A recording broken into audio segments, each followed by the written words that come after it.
दोस्तों एक बार फिर से आपका स्पीड एचडी क्लासेस में हार्दिक स्वागत है। दोस्तों आज की वीडियो बहुत ही मज़ेदार होने वाली है, क्योंकि इस वीडियो में हम बात करने वाले हैं कि आप लोग बोर्ड एग्जाम अपने संस्कृत के उत्तर पुस्तिका में अपने उत्तर को कैसे लिखना है। ठीक है, तो भैया हम बता दें कि जिस स्टेप में हम बता रहे हैं, अगर आप लोग ऐसे लिख के आते हो तो आपको संस्कृत में अच्छा नंबर लाने से कोई रोक नहीं सकता।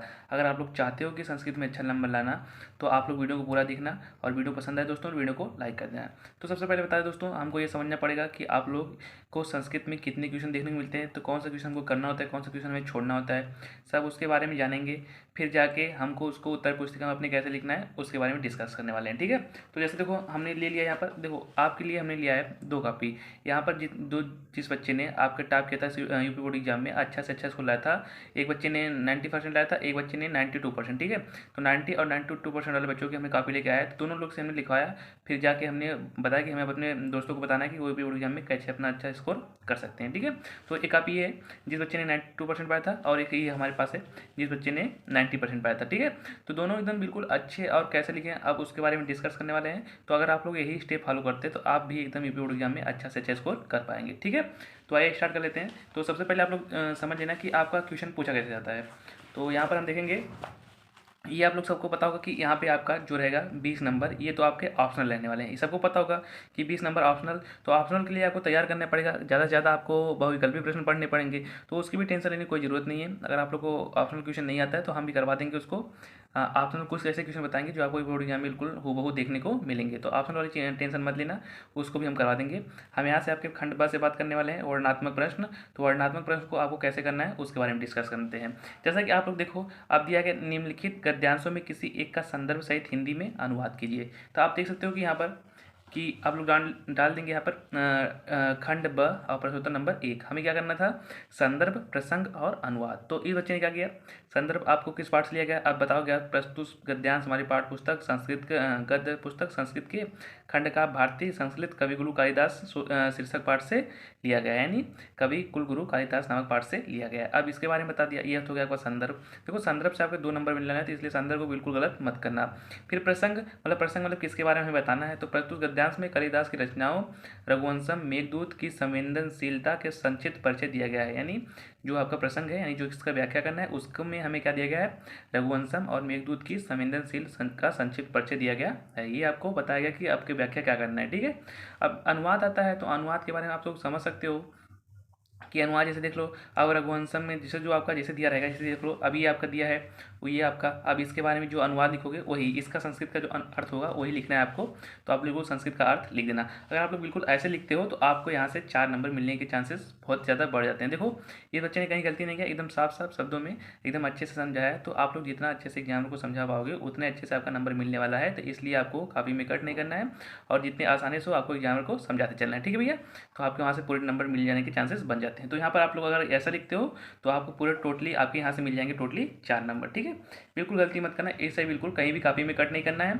ऐसा लिखते हो तो आपको टोटली कितने नंबर मिल जाएंगे, 4 नंबर। और एक दूसरे बच्चे का देख सकते हो कि इस बच्चे ने भी दिखाया है महाकवि कालिदास, और यहाँ पे जो है अनुवाद संदर्भ के बारे में, यानी आप लोग संबंधर और अनुवाद भी लिख सकते हो। अगर प्रसंग दिया है तो प्रसंग के बारे में, किसके बारे में बताया है तो उसके बारे में बता सकते हो। तो बहुत ही आसान है। तो यहाँ पर अगर करोगे तो यहाँ से देखो 2 नंबर जो आपका मिलता है यहाँ से, ये संदर्भ पे मिलता है, और 2 नंबर ये अनुवाद पे। तो टोटली यहाँ पर मिल जाएगा आपका 4 नंबर। ठीक है, तो 4 नंबर के लिए आपको बिल्कुल साफ साफ शब्दों में बिल्कुल अच्छे हैंड राइटिंग में लिखते चलना है। ठीक है भैया, अब देखो इसके बाद बात आती है आपका यहाँ पर कि निम्नलिखित पाठों में से किसी एक का सारांश हिंदी में लिखना है। ठीक है, तो किसी एक का, अब जब प्रश्नोत्तर नंबर 2 आने वाला है तो आपका 4 नंबर रहने वाला है। क्या करना है आपको, किसी एक पाठ का आपको संस्कृत में हिंदी में अनुवाद करना है। जैसे कोई पाठ आपका दिया है, अब हमने देखो यहाँ पर ले लिया एक पाठ आपका, इस पाठ का नाम है आपका दीनबंधु ज्योतिबा फुले, यानी इस पाठ का नाम है। अब इनके बारे में डिस्कस करना है आपको अच्छे से। तो आप बताएंगे इनके बारे में, दीनबंधु ज्योतिबा फुले क्या थे। इनका जन्म हुआ था 11 अप्रैल 1827 ईस्वी में क्या था, पुणे नामक स्थान पर जन्मे ज्योतिबा फुले एक भारतीय विचारक और समाज सेवक और लेखक थे। यानी जो आपने पाठ पढ़ा है उसके बारे में आपको क्या करना है, बताना कि ये है, इनके बारे में ये है। तो महात्मा गांधी हैं, ज्योतिबा फुले कवि कविगुरु कालिदास हैं। तो जिसके बारे में चाहो आप अच्छे से बता देना। ठीक है, तो यहाँ से आपके टोटली मिल जाएंगे कितने नंबर, 4 नंबर। बिल्कुल साफ साफ शब्दों में लिखना है, कहीं भी कॉपी में कट नहीं करना है। तो इससे क्या होगा कि आपके नंबर कटने के चांसेस कम हो जाएंगे। ठीक है, तो साफ साफ शब्दों में लिखना है, और क्या करना है, बीच में थोड़ी गैपिंग देते ताकि क्या हो, एग्जामर को उस पर प्रभाव पड़ पाए और पड़े और आपको अच्छा स्कोर करने में कोई कठिनाई ना हो। ठीक है दोस्तों, तो बिल्कुल साफ साफ शब्दों में लिखना है, ये बात बिल्कुल ध्यान में रखना है कि हमको बिल्कुल साफ साफ शब्दों में लिखना है, तो आपके पूरे नंबर कटने के चांसेस कभी नहीं बनेंगे। ठीक है, अब देखो बात आती है क्वेश्चन नंबर 3 देख लेते हैं। आपका क्वेश्चन नंबर 3 दिया कि निम्नलिखित श्लोक में से किसी एक का हिंदी संदर्भ सहित व्याख्या करना है।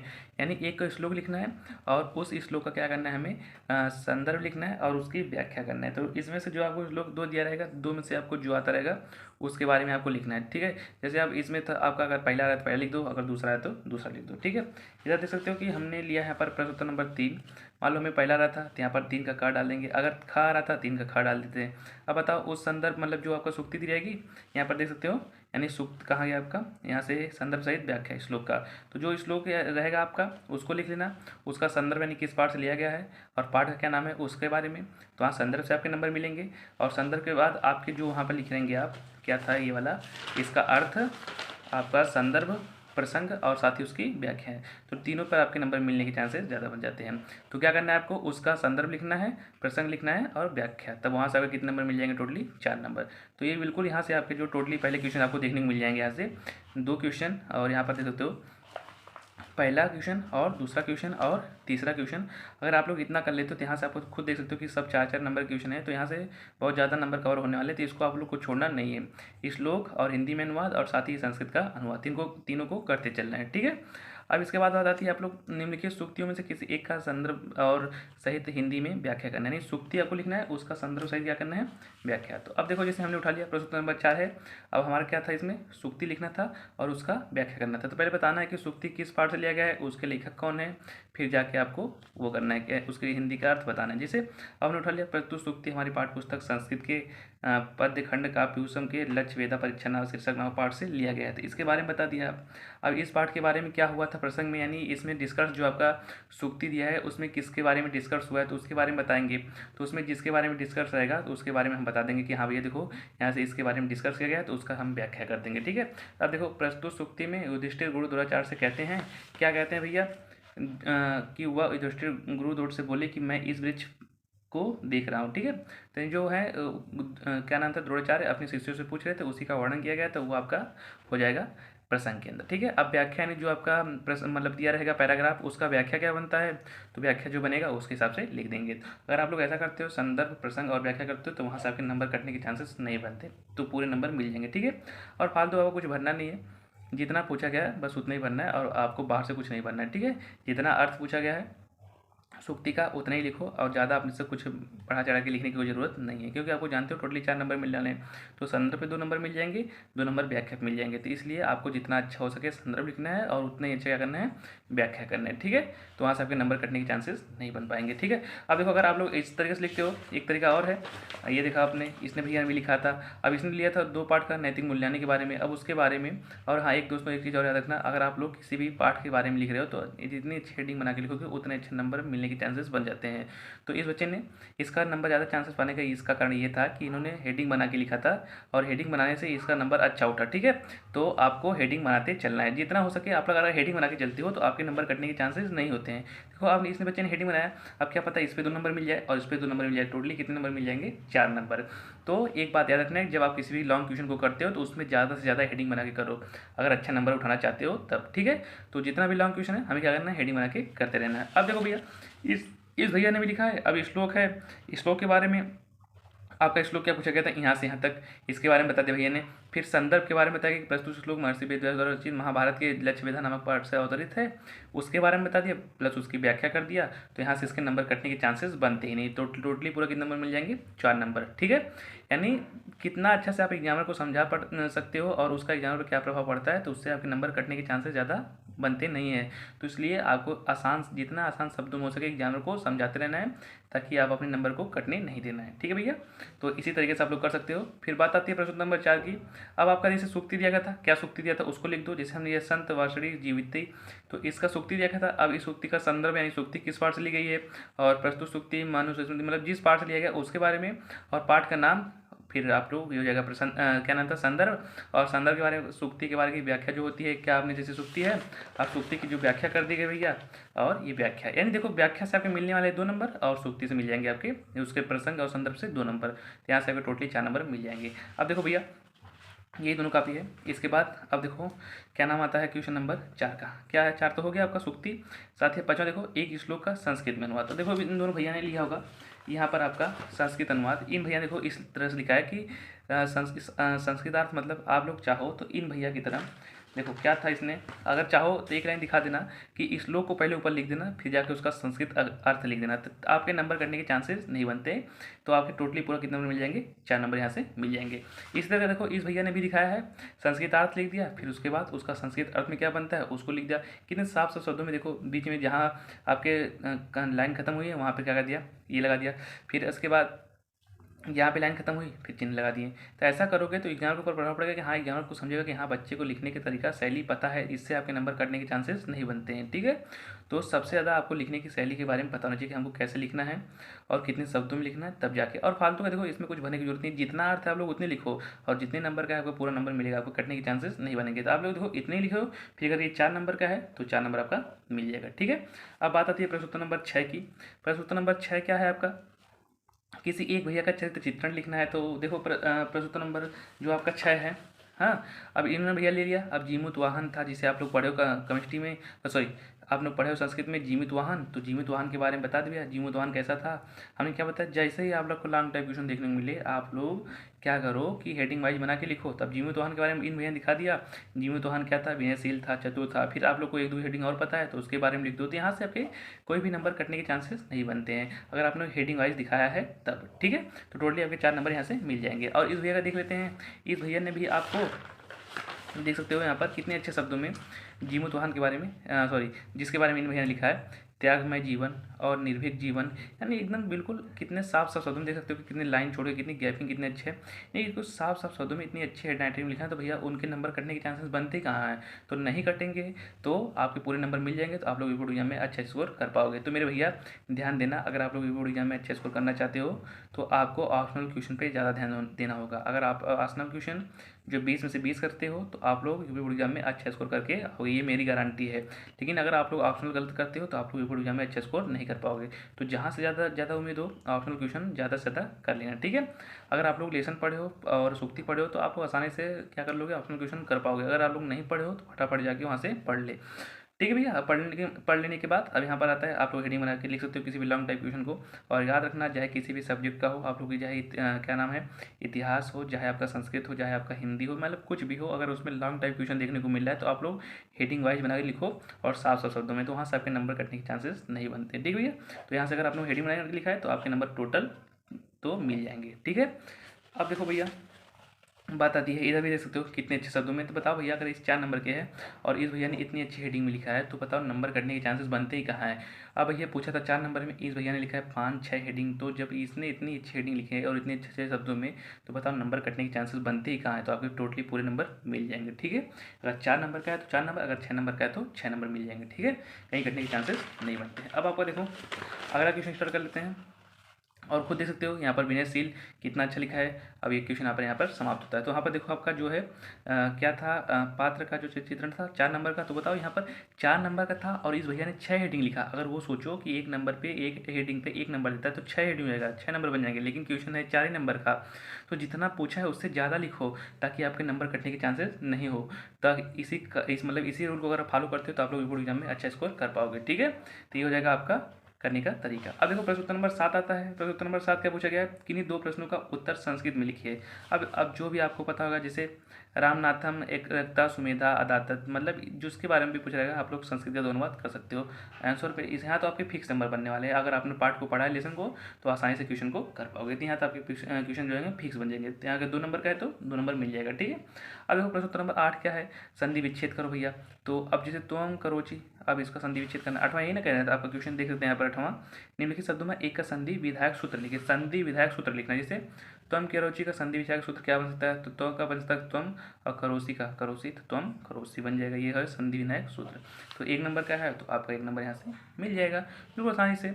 अब देखो आपको कहा है कि राजन का द्वितीय विभक्ति द्विवचन लिखना है। तो राजन का द्वितीय विभक्ति द्विवचन अगर आप लोग पढ़े हो तो बिल्कुल आसानी से लिख पाओगे। तो यहाँ सबका बन जाएगा 1 नंबर। ठीक है, यहाँ पे मिलाते चलना आप लोग। क्वेश्चन नंबर 9 देख सकते हो कि निश्चित शब्दों का षष्ठी व्यक्ति बहुवचन या एक व्यक्ति द्विवचन, या अगर आपने पढ़ा है विभक्ति तो आप लोग बिल्कुल आसानी से कर पाओगे। ठीक है, अब देखो क्वेश्चन नंबर 10 आता है अपने, क्या क्वेश्चन निर्देश है, निम्नलिखित पदों में किसी एक का वचन लिखिए। अब किसी एक का वचन, जैसे वर्धे किस वचन का है, तो वही बताओगे उत्तम पुरुष है। ठीक है, तो बिल्कुल आसानी से वचन और पुरुष आप लोग लिख दोगे। अब देखो बात आती है क्वेश्चन नंबर 10 के बाद। देखो यहाँ पर क्या था, वचन और पुरुष लिखना, तो आसानी से।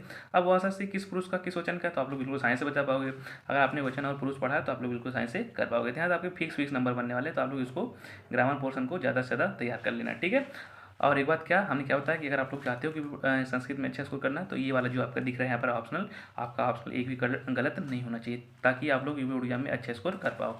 अब देखो बात आती है आपका 2 ही 3 क्वेश्चन और बचा होगा, यहाँ देख लेते हैं आपका।